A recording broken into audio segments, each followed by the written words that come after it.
I don't want them in our country, I'll be honest with you, okay? Somebody would say, oh, that's not politically correct. I don't care. I don't want them in our country. Their country's no good for a reason. Donald Trump just made several insensitive remarks that many people would immediately recognize as racist towards an African country and its people. You might feel offended or frustrated when you hear comments like this. However, this problematic rhetoric actually reveals a much bigger problem that Africa needs to pay close attention to right now. In this video, we're going to break down what Donald Trump just said, set some of his comments straight, and uncover the deeper issue that every African and African diaspora needs to understand about colonialism and imperial power in modern times. If you don't know me, my name is TJ, I'm Nigerian and British mixed, and on this channel, we talk about African geopolitics.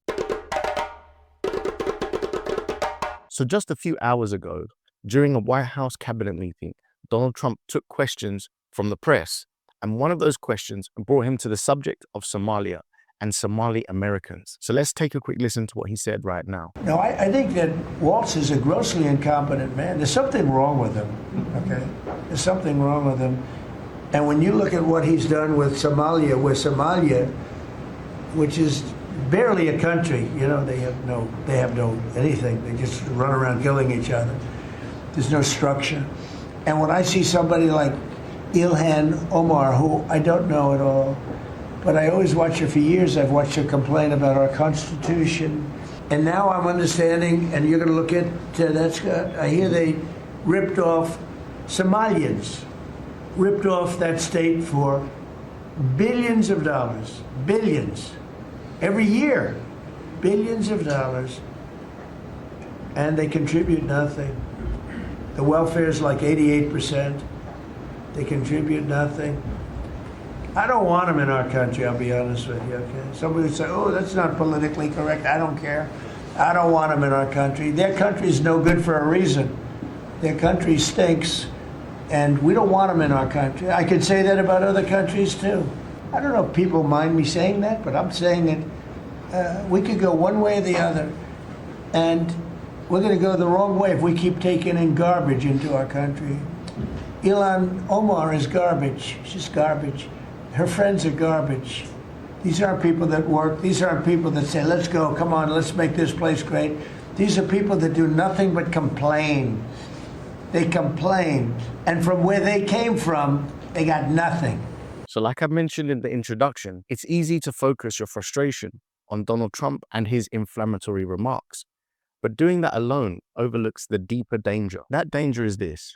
We now live in a world where open imperialism and colonial thinking are once again acceptable. A significant portion of Trump's supporters embrace this mindset, which is why it continues. It's all masked under the idea of free speech and anti-political correctness, but let us not mistake it for what it is. It might not be called imperialism in their eyes, but make no mistake, that is what we are watching right now. You see, this mentality creates an illusion that whatever America does in Somalia or across Africa is automatically justified.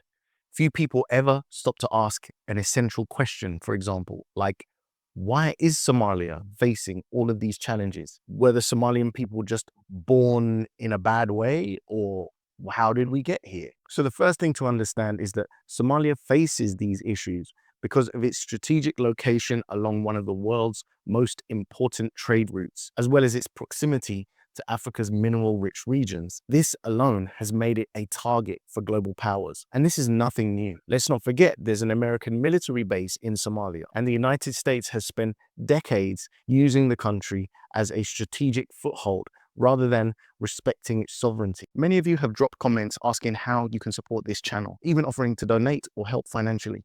Until recently, I had no way to make this possible. But now through my Substack, it's never been easier for you to lend me some support. There's a free tier where you'll get 1 email per week, and for just $5 a month, about the price of a nice coffee, you'll receive a daily written update from all of my content, everything I produce. I'll be engaging with those of you who join, asking your thoughts on how to serve you and the continent better. Sometimes my videos do get demonetized, and there's also a small chance, as we saw with the Platform Africa stream, that a channel like this could be deplatformed. Even if the worst happens, we can regroup, rebuild, and keep pushing forward. We don't want any third party controlling this message, so with email backing us up, we can communicate directly. Thank you in advance for signing up. I look forward to connecting with you, not just on YouTube, but via email as well. During the Cold War, Somalia was pulled into power rivalries where outside forces armed and backed factions, the same old story, backed one leader, caused destabilization, pushing its politics and its violence one way or another. When civil war erupted, inevitably, those same powers simply withdrew and then blamed Somalis for the chaos. In the 1990s, America returned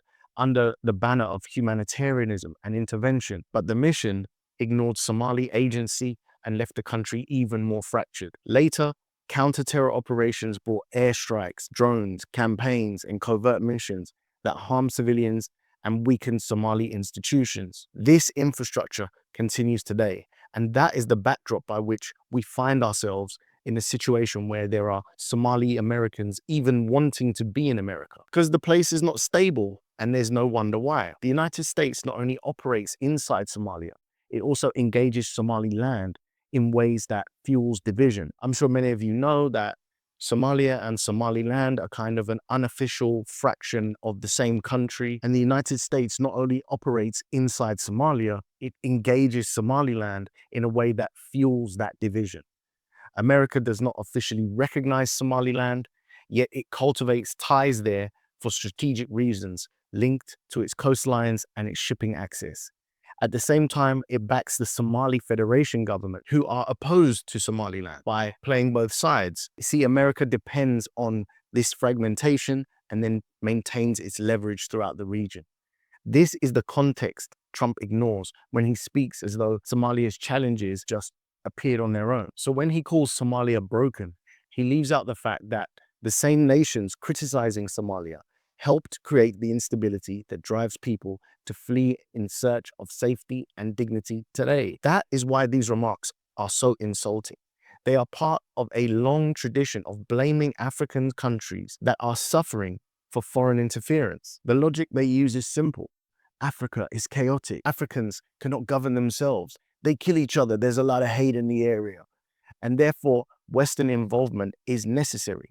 It's the same colonial narrative repeated in modern language. Somalia is not a failed nation.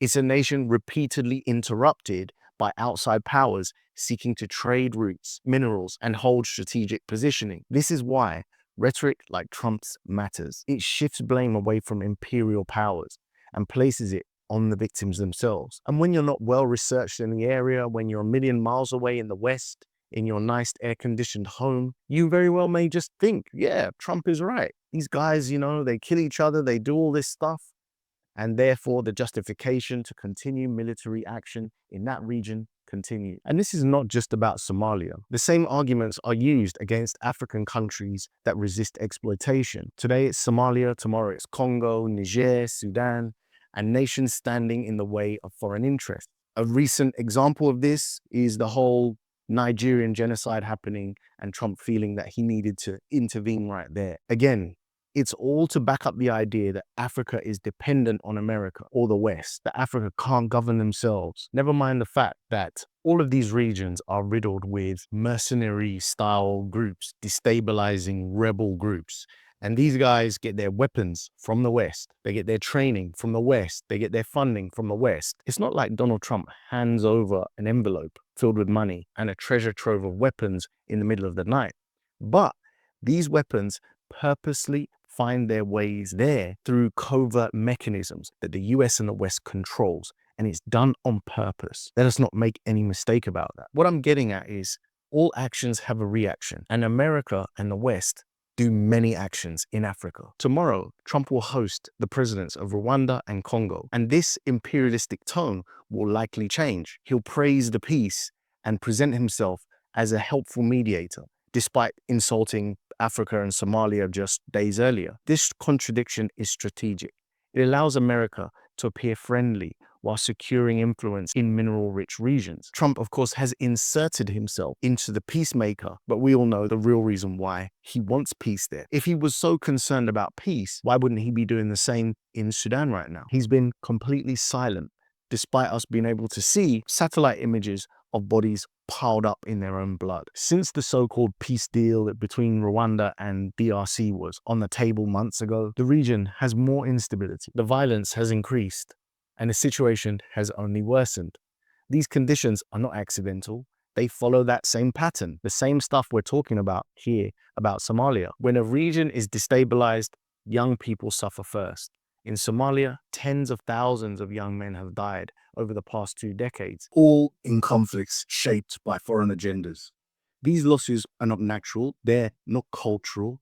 They are the result of outside powers arming factions, shaping politics, and creating desperation. The conditions that these people grow up in and live in causes them to want to flee. And that's why they turn up in the United States with a different culture, trying to figure out how to survive in life. Of course, now, these people are blamed for the country going down. There's no examination of the extractive military-industrial complex that continues to destabilize regions all over the world. When you destroy opportunity in a region, the other option is people get pushed into the conflict. Young people can easily become radicalized, join one faction or another. And now the West looks at those people and says, hey, you guys are bad guys. More justification to take military action and control the region. When is Africa going to call this out? When are we going to actually end this dynamic? I have an idea for how we can do it, but do we want to make the sacrifices necessary to see it through? In my opinion, the antidote to this is a unified Africa. Doesn't mean that you have to get rid of all the countries, but you have to work as one whenever dealing with foreign powers. If African nations spoke together, acted together,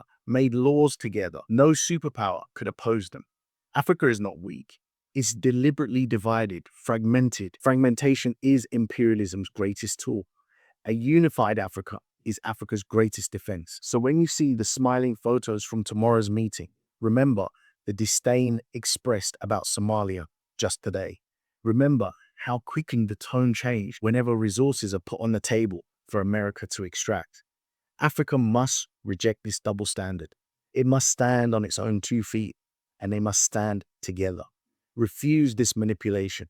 Insist on dignity and sovereignty. A united Africa cannot be controlled, and once the continent recognizes this power and actually takes the action to enforce it by saying, hey, we think you don't like Africa. We think you don't like Somalia. We don't like how you're acting in Somalia. So guess what? The entire region of Africa will stop all trade until you remove your military base or whatever the result that Africa is looking for. It's not like America could just invade the whole of Africa. That is why it's so powerful. It could force America, the West, even China if you wanted, to bend to your will, make fair agreements. It would end people like Donald Trump speaking with this imperialistic tone towards African people. I would love to know what you guys think out there. Please leave your thoughts in the comments section. But if you have nothing to say, would it be too much if I asked you to write the words, reject colonial narratives? Just let me know that. Watch the video to the end. You like the channel, you like what I'm doing, and you want me to continue. Thank you so much for watching today, and I'll catch you in the next one. Peace.